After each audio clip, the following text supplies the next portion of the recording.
morning. How's everybody doing? Good, good. Okay. Great, it's Friday. I know. I could, if I could figure out a way to hug a Friday, I'd do it. Okay. So hopefully everybody's doing okay and is ready to take a look at the Bank of America work system. I know many of you have already done the online policy training, and this one is really just to familiarize you with how we use the Bank of America work system. So let's take a look.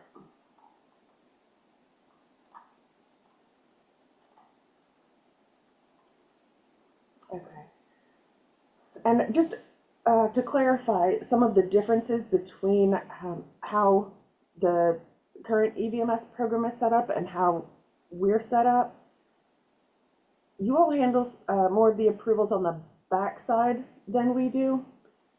So, we tend to have card holders being the person who would be like an admin assistant or a fiscal tech, someone who is doing administrative things and is familiar with the financial rules and how those things go.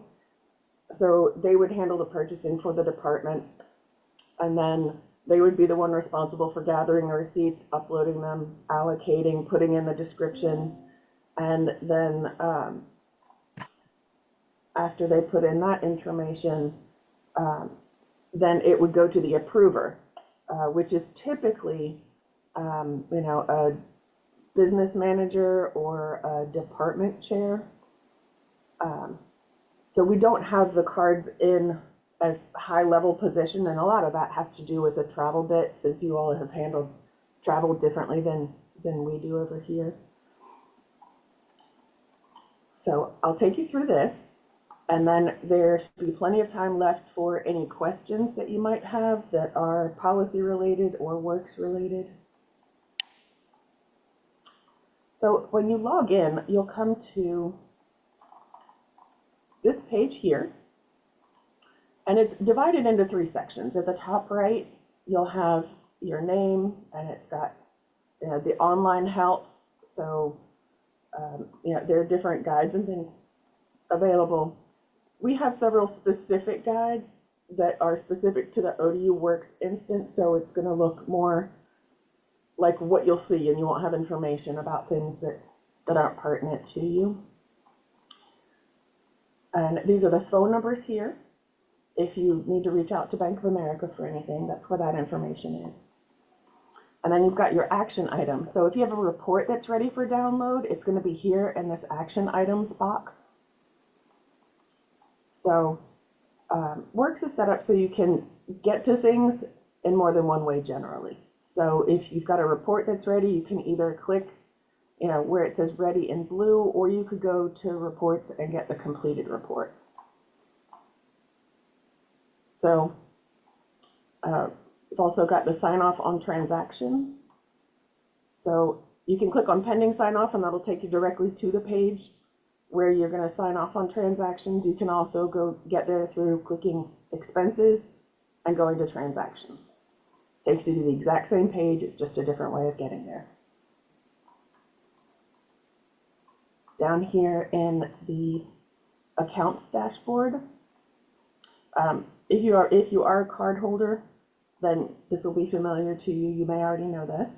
So if you go down to the last 4 digits of your card number, you can click View Off Log, and that's a summary of what's going on with your card. So if something happens, and the card declines for some reason, you can go in here and it'll give you the reason for that. And it'll also give you this available funds right here. And this is your real-time balance, similar to a personal credit card or a personal bank account. When you log in, you've got your posted balance and then the available balance. So this takes into account transactions where the vendor may have authorized the card, but it hasn't fully posted yet.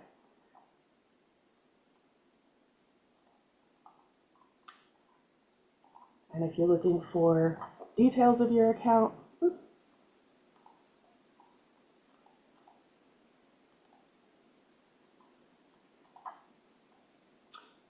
details of the account are typically there. All right, we'll go back to that one and see if it sorts itself out in a little bit. So if we go in to sign off on a transaction, it's going to default to the pending sign off tab. So if you're looking for a transaction, you know, it should be here. This is this date right here is typically going to be a newer date. So if you're looking for, you know, something, or if you've done a search, you might need to adjust the parameters. So if you don't see it in pending sign off and you believe it should be there, that would be the first thing I would tell you to try. When you get on this screen, you'll see you've got the transaction number, and you've got the cardholder name, you've got your vendor, and then you've got the allocation area. And the allocation area is going to tell you the budget code, which is similar to what you all currently have as like an object and a department code, I believe is what you call them.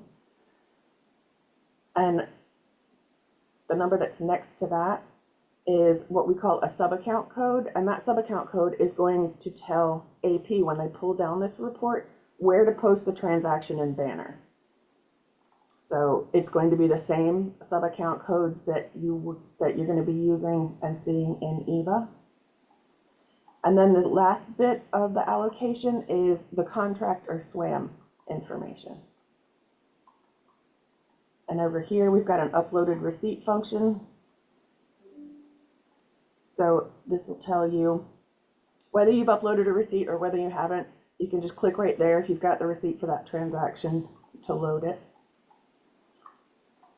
So to sign off, you can go in and begin the allocate and edit here.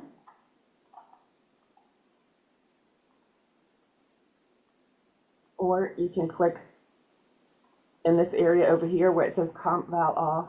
And this is letting, these checks and X's are telling whether the system has all of the information that it needs to allow for sign off.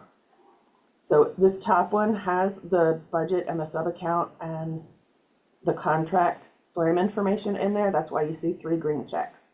This one below has the X's because it only has a budget code. It doesn't have that other information that it needs. So we can go in, and the budget codes that you're set up for and have signature authority for are going to be in this drop down box for you. And all cards have a default budget code. So just if you need to change the code, this is where you're going to do it. And if the default is the code that it should be, you can just leave it there and it's fine. This GLO2, this is the sub-account code. Sorry, go ahead. Sorry, it was a cough. Oh, okay. So this GLO2 code is the sub-account code, and it's got a short description here. But we do have a guide that has a little bit more information to help you select the appropriate sub-account code, because those sub-account codes drive how we categorize the purchases, and we want to make sure that we're categorizing your spending correctly. We provide a lot of reports to the state, the Department of Accounts. In Richmond, we also provide information to the Department of Small Business and Supplier Diversity. Information goes up to the governor's office. We've got VPs and, you know, the president and the board of visitors. So we do a lot of reporting, you know, and keep in mind too that because we are publicly assisted, we have open books. So categorizing the spend correctly is going to be hugely, hugely important. So that's the sub-account code, and I'll say, and contract number. If you know the vendor that you're looking for, let's see if this is UPS. You can type in UPS, or you can type in part of the account number if you happen to know that. So we've got all of our pieces there. And then we'll add a comment.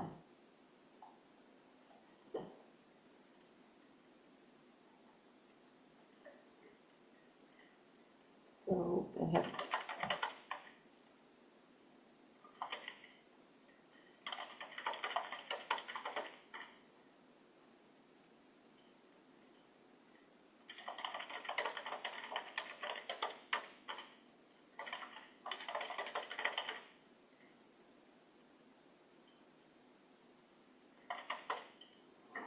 So in the comment, you want to be sure that you're covering enough information that somebody outside of your department would be able to tell what that purchase was, because we rely on those comments when we're doing a lot of this reporting too.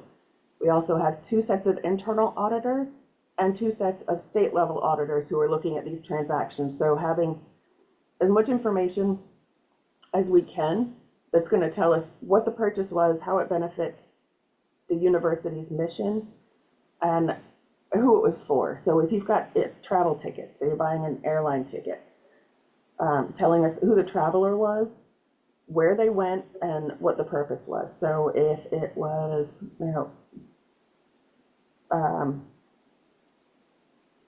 Freakonomics conference in Chicago, Illinois for Dr. X, that would be the information that we would need.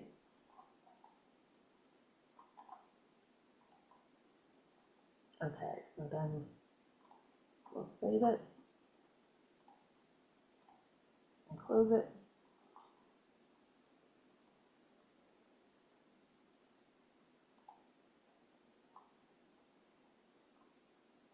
So you can see our comment is here.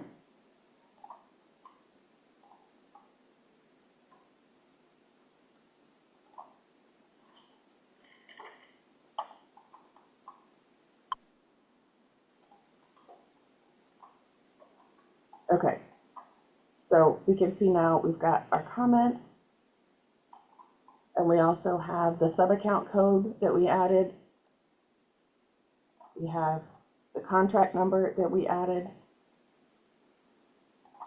and we can click here to add a receipt. And this is like uploading an attachment to an email, basically. So new receipt is going to let you browse your computer.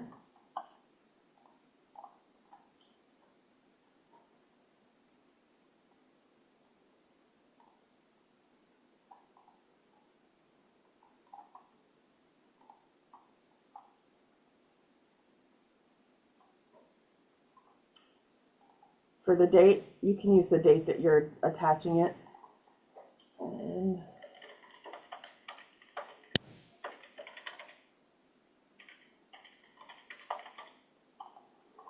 And the description is really for you. So there's not a naming convention that you need to keep in mind. So we can see this is the file name, and the description is over here. And if you wanted to verify that you uploaded the correct one, you can view it. So we've got all of our parts now. We're ready to sign off. We can see it's changed to yes here because we've added our receipt. So you can go in and click sign off here, or you can put a check in the box and do the sign off here. Either way, it's going to pop up with this comment box. If you've already added a comment, this is like a fail-safe, for any last minute comments. If you've already added one, then just click OK. Because if you type the same comment again, you'll just have the same comment back to back on the transaction. So now it's gone. So if you still see the transaction in the pending sign off area, that means it isn't fully signed off. And once you've signed off on it, it's going to roll to your approvers queue. So in our system, both the cardholder and the approver need to completely sign off on transactions by the 30th of the month. So if the cycle ends typically on the 15th, you'll have until the 30th to sign off on those transactions. And that means uploading all of the documentation. That means adding the description, doing the allocation, signing off, cardholder, and sign off by the approver. And you will see some reminder emails to help you navigate that and make sure that, that those transactions are signed off. You'll also see a report that will be set up for you. And that's when coming close to the end of the month, we'll set up an automatic report that will just let you open it up, take a look. If you see any transactions on there, then you'll know that you still need to go in and give some attention to a few things. But if you open it up and it's blank, there's no data, that just means all of your transactions are signed off and you're good to go.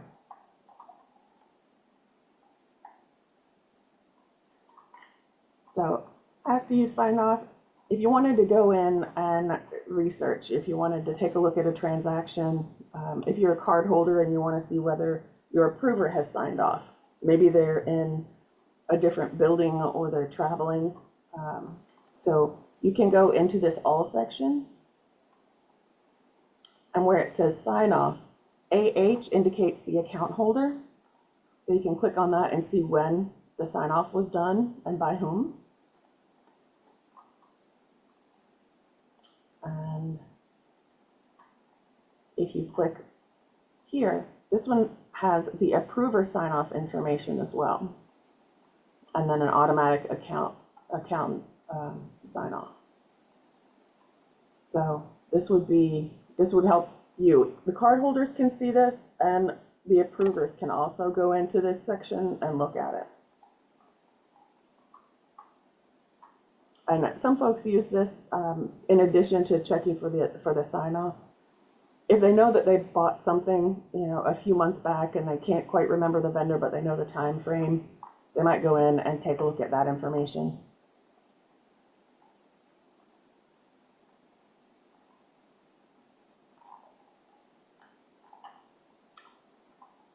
And the completed reports area, we have reports that we'll set up for you that are automatically going to come to you on the same day of each cycle. So they'll be in your completed reports area. You'll also get an email with a link that'll take you to the report. And the ODU reconciliation report is going to have, that's going to have all of your transactions, and it's going to have the comments that you've added or that your card holder has added if you're an approver. And it'll have all of the transactions for that cycle as well. So if there's one that's missing something, that's another place that you can catch it.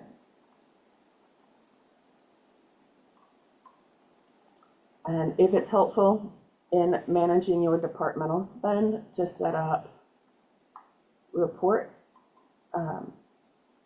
there are several that are in here, but they're customizable. So if you wanted different information, you wanted to have it in an Excel format, then it's easy to set up and save as a template.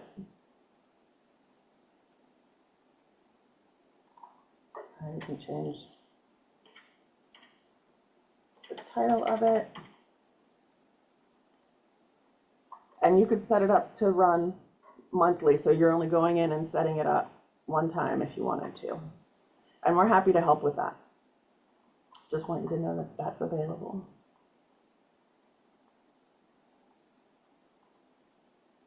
And from talking with Kelly, it seems like going into Works is not going to be a completely foreign idea, and that a lot of the activity in Works is similar enough that we don't anticipate that it's going to be too difficult. So does anybody have any questions at this point? Thank you, Heather. You're being very thorough. Yeah, it looks familiar to me from doing Works a long time ago. Okay, yeah. Yeah, and we do have the step-by-step guides. My partner is a retired music professor and did not have to learn technology-related things. He can email and Facebook like a fiend, but when it comes to a lot of other things, so the guides are pretty thorough because we know that not everyone is comfortable with technology. So We appreciate that. so we believe in this, the screenshot guides and the step-by-step. Perfect. Thank And you. I'm also great for remembering what it looks like where I need to be, but forgetting one step and how to get there. So, so we try to be as as thorough as we can be in those guides. And are the guides right on here? I'm Oh, I see at the bottom it says training guides. The training guides, those are the Bank of America ones. Oh, We okay. have we have training guides that I'll be able to send you. Oh, awesome. Yeah, and we have a SharePoint that once you guys are using the OU sign in, that you'll be able to get to. It's just a whole little resource page. We've got a couple of comprehensive guides, and then we also have task-specific guides, because some people only want to see the small information if they're looking for, you know, how to add a receipt or a comment after they've already signed off on a transaction and they don't want to look at anything else. So so we've got multiple options out there. And I'll send you that. And our travel team has put together a video as well. So that is recently added. I uploaded that a couple of days ago to the YouTube procurement training page that we have up. But I will send you all the guides. We used to have the reconciliation guide posted on our website, but because it has screenshots of the Bank of America Works platform, they asked us to have that behind a firewall, which makes sense. Just, you know, Gotcha. it's their system, and they don't want to have all of the information out there for competitors to see, which I get. Absolutely. All right, I do have a question, sorry. From going through the training yesterday, it looks like travel is separate from this PCard. You have to apply for a travel PCard, is that correct? We have travel cards that are available, but I think the total number of those across campus is only about 30, because folks use those for meals and lodging, but they still have to go through and do the Chrome River reimbursement. So a lot of people they'll put their airline ticket on the PCard. Somebody in their department will handle that for them. And then they'll use a personal card and put in for reimbursement after that. But Yeah, because I deal with residents. So, and most of our residents go like on trips and stuff, and normally we put a deposit down on the hotel room. And I know on the PCard that is not allowed. So how do we do that going forward? We have to make the residents do it themselves? we were talking about that. And I know our director has been working on finding a solution for that. But one of the things that is a possibility is setting up a purchase order if you've got a hotel that accepts purchase orders. Another option is if you're working with CI Travel, they will accept what we call a PA01 form.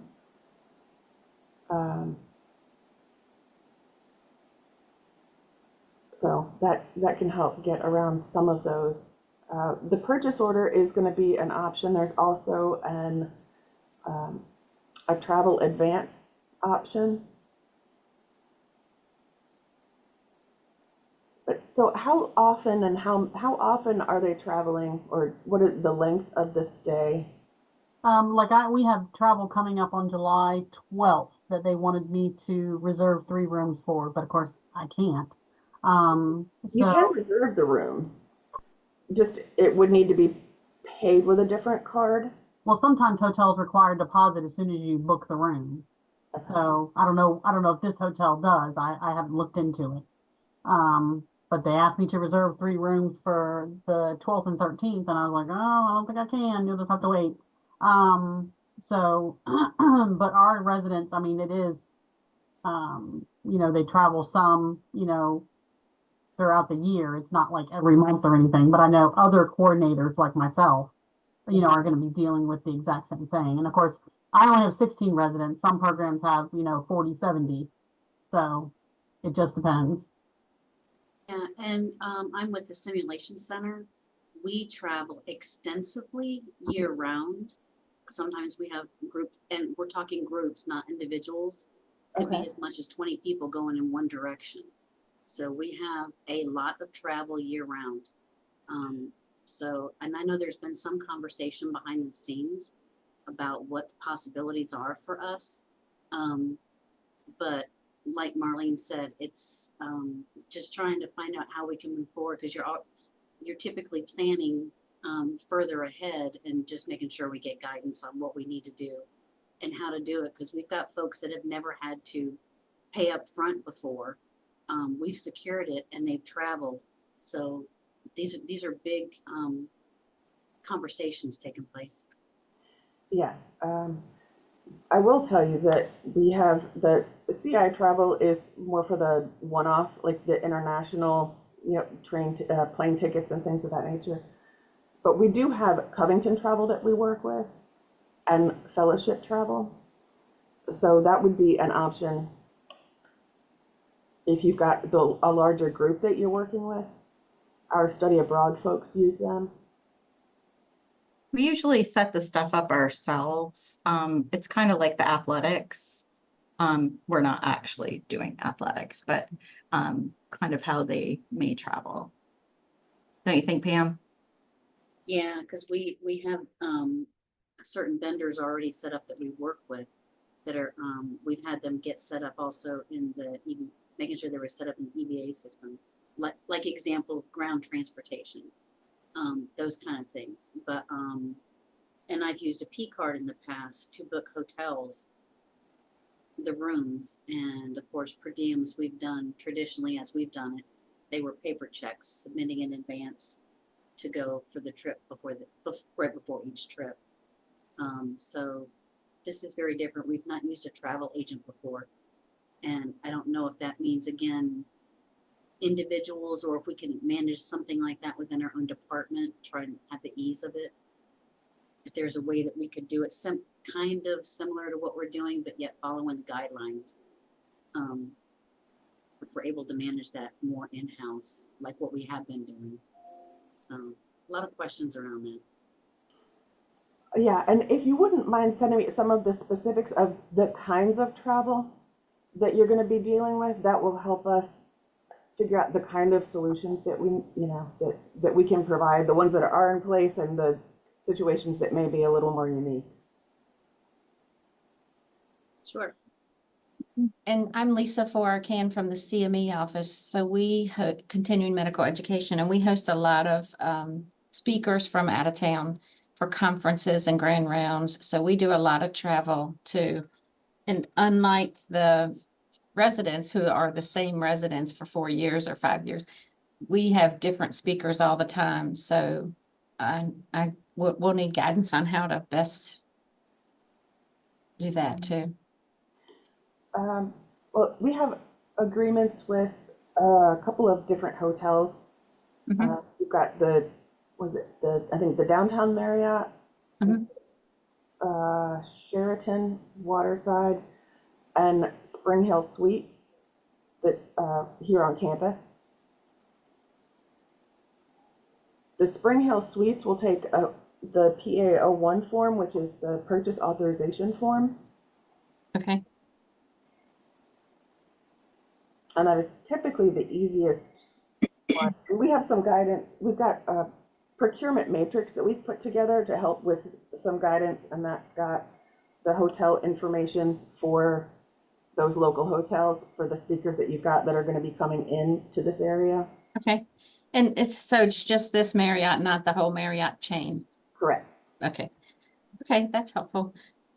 We use those hotels a lot. We do a lot at the Oceanfront Hilton too. A lot of conferences there.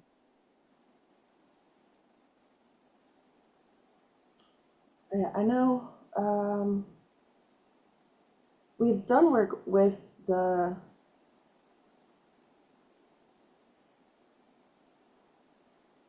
one on 57th Street. I forget which chain that is now. And there's a Holiday Inn that's on 39th Street. I think it's a Holiday Inn. No, it might be Sheraton. So we do have some contacts that we've worked with out that way. And is it possible to if we use the Hilton often for conferences, if they're not one of the ones that you use, is it possible to set them up as one to add them? Uh, These are annual conferences that we have every year and have been for a number of years, and so it is likely that they would accept a purchase order if you're dealing with a large conference, uh-huh. because a large conference is going to be over the $5,000 limit Mhm. for the PCard anyway. Okay, Yeah, but if you don't mind sending me those questions so we can kind of gather those. and do we have your email address? Um, it is HSONERVA Mhm. at odu.edu. Okay, thank you. Sure. And I'm Gail Williams, Assistant Dean, Diversity and Educational Programs. And we have a similar situation where we do a lot of travel relative to recruitment and business-related meetings through the Association of American Medical Colleges and other groups and various colleges and universities. So I guess one of the things I wanted to ask too is because, again, I guess we're kind of used to hotels with the credit card. So, but relative to conference registration fees, are we permitted to use the PCard for that? Yes. Okay. And if lodging is included in part of that conference fee, then that lodging would be allowable on the PCard too. Because we know that more and more conferences are kind of building in the lodging as part of the overall cost. So if that's the situation, that's. Well, normally they have like separate registration fees. Well, put it this way, for the AAMC, most of the times you would have to register and then they have to pretty much tell you what hotels are available for you to select from because they use about like 4 or 5 different hotels. And I guess they do it like first come, first serve or whatever. Mm-hmm. So I guess too, we need to try to figure out something because it's pretty much a lot of traveling. Well, with the travel reimbursements happen pretty quickly. So by the time your card is charged after the stay for that hotel room, when you come back and file for reimbursement, Mm-hmm. you'll have that reimbursement before your credit card bill comes due, with most of the time. Okay. So relative to the conference, you do permit whatever conference hotel rate is, you permit that rate. If it's part of the conference registration fee itself. Okay, thank you. Mm-hmm. Sorry, I have 2 more questions. One is for the travel reimbursement, is it a paper check or does it get automatically deposited if they're employees? It's an automatic deposit. Okay. And second thing is I know on the training that I did, and it could be that you're going to cover on this, but no restaurants like lunch and dinners are allowed on the PCard. Is that correct? That is correct. For the business meals, like the smaller meals, the meals that you would have while you're out traveling. We do recruitment, so we do breakfast and lunch every day for our interviews. We do visiting professor days. We do breakfast and lunch, those type of things throughout the entire year. So if you use Aramark, which is our contract campus catering company, then you'll be able to order. There's no special permission that you need ahead of time to put an order through Aramark. You'll just use their cater track system, and they have the Aramark dining services, but they also, within that, they also have some of the branded concepts like Chick-fil-A and Panera. So those are options that are out there for you. And there is a limited selection of caterers that are also going to be available. And I think Gourmet Gang is probably the most frequent that we saw when we did the analysis of the restaurant spending. We can do that if it's a large group of people that you're dealing with and feeding, more than could be reasonable, would be reasonable to expect somebody to go out of pocket while waiting for reimbursement. And if you're dealing with a large group of students, that might be the case. We have a one-time restaurant exception that we can do. It's just if you're not using any of the Aramark caterers, we need to do that restaurant exception ahead of time, or the card would decline because the MCC codes that have to do with restaurants are blocked on the card. And that's because of the state requirements. Okay, because like I know we use like for graduation, we put it on the PCard, that type thing. Yeah, and I mean, if you're ordering through Aramark, then you can put it on the P Oh, card. no, it's at a restaurant. We always have our graduations at restaurants. Oh, at a restaurant. Correct. So, how many people are we talking about? 70, 75? So, what is the typical cost for that? Does that fall under the $5,000 threshold? Sometimes it depends on the restaurant. Sometimes it's over the 5,000. Because the P card transaction limit is capped at the $49.99. So that's something. If you run into that situation, we could talk about offline. Okay, like I said, I know it's all new and it's all going to take some getting used to. It's just, I know that we have like a welcome gathering coming up on the 13th of July.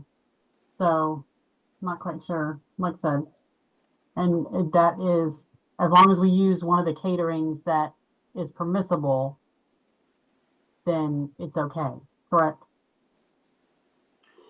It's okay. You're just going to need to make sure that you use that you have a restaurant exception before you're paying that vendor if it is not Aramark. Okay.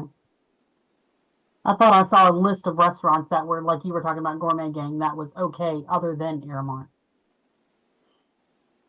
Those are allowable, but for the card not to decline, we need to have that restaurant exception ahead of time. Okay, and is that on the website, restaurant exception form? Yeah. Okay, thank you. Mm-hmm.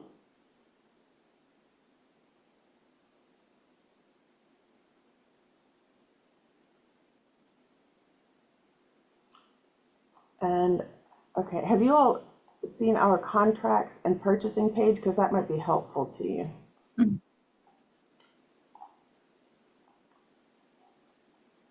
So if you've got questions, we've got information about Aramark, staffing, we've got our car rental, UPS account. We've had several folks asking about UPS accounts. So that information, the forms that you're going to need to fill out to set up a UPS account if you need one of those, and send that into Matt Bracking, who is our UPS rep.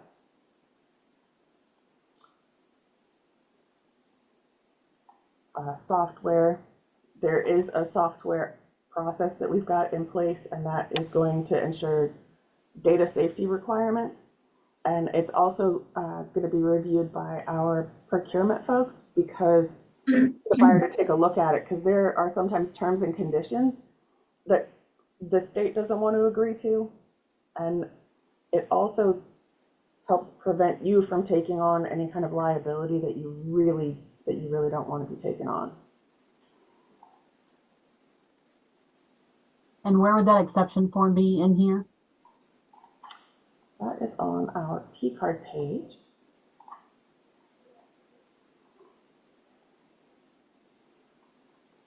So in the forms here, it's the restaurant exception request.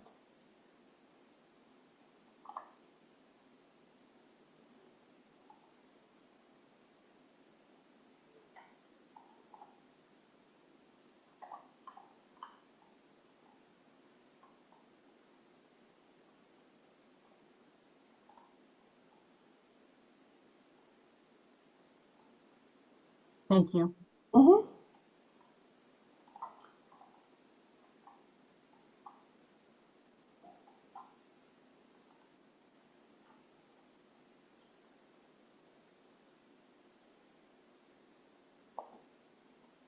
Okay. Does anybody else have questions?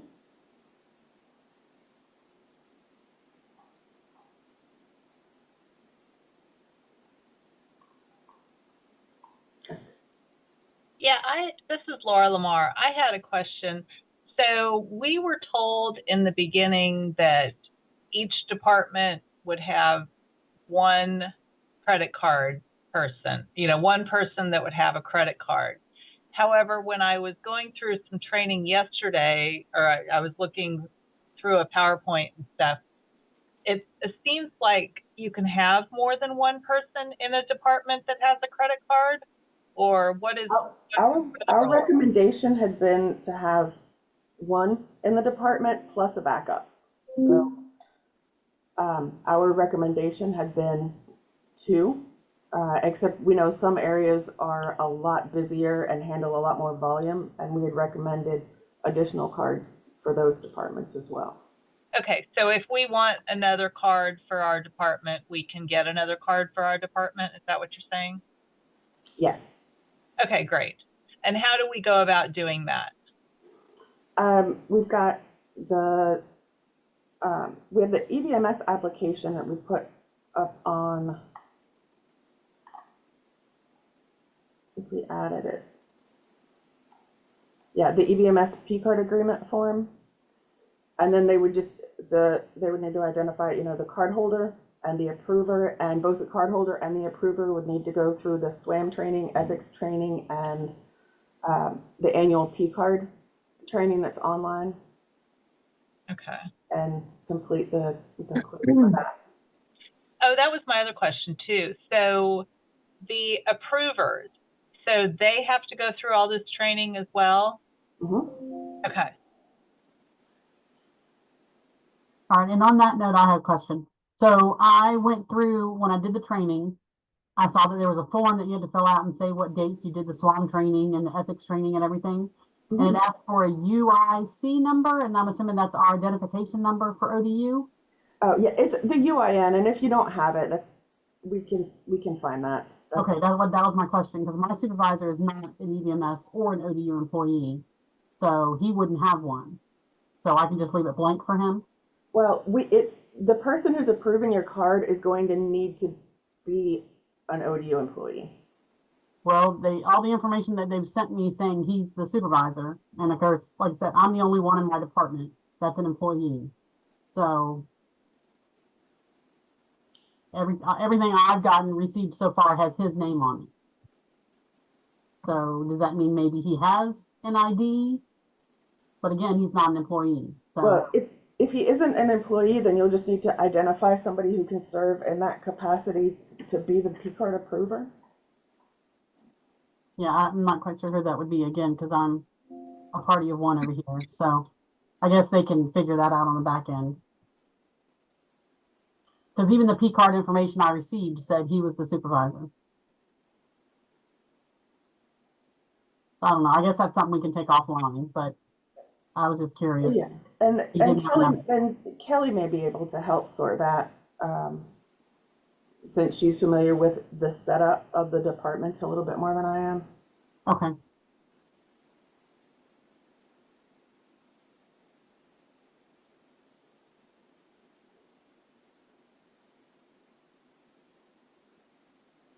All right. Well, if nobody else has any questions, I will bid you a fond Friday. And just shoot any questions that you have. You can send them to our PCard admin box, or you can send them directly to me. Either one is fine. And I'm going to send a follow-up email with some links just so you've got them in one spot too. Thank you. This was helpful. Thank you very much. I'm sure I'll be emailing you a lot of questions as we go along. We are prepared for the questions.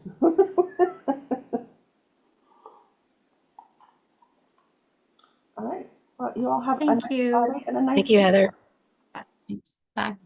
Thank you. Mhm.